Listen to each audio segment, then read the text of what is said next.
Hello সবাইকে, কেমন আছো? আশা করি খুব ভালো আছো। আজকে তোমাদেরকে আমি আলুর পরোটার ভেতরে যে আলুর স্টাফিংটা দেওয়া হয় সেটা কিভাবে বানাবে সেটাই তোমাদেরকে আজকে দেখাবো। প্রথমে একটা প্যান নিয়ে নিলাম, সেটা ভালো করে গরম হয়ে গেলে তার মধ্যে গোটা জিরে আর দুটো শুকনো লঙ্কা নিয়ে নিয়েছি। এবার আমি ওটাকে ভালো করে শুকনো খোলায় ভেজে নেব।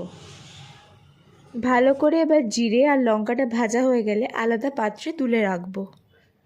এরপর আমি নিয়ে নেব সেম প্যানে সামান্য একটু তেল।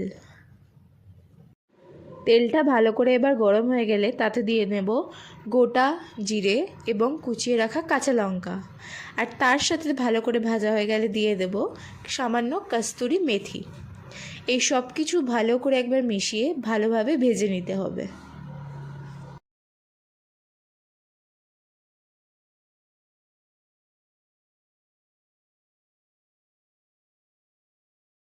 ভালো করে জিরে, কাঁচা লঙ্কা এবং কস্তুরি মেথিটা ভাজা হয়ে গেলে এর মধ্যে দিয়ে দেব আগে থেকে সেদ্ধ করে রাখা আলু।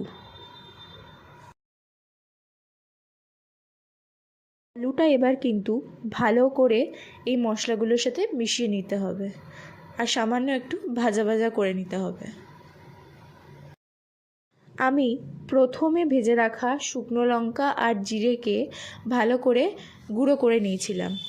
এবার কস্তুরি মেথি, কাঁচা লঙ্কা আর জিরের সাথে ভালো করে আলুটা মিশে গেলে তার মধ্যে ওই গুঁড়ো করে রাখা শুকনো লঙ্কা এবং জিরে দিয়ে দিতে হবে, সাথে স্বাদ মতো লবণ দিয়ে দিও।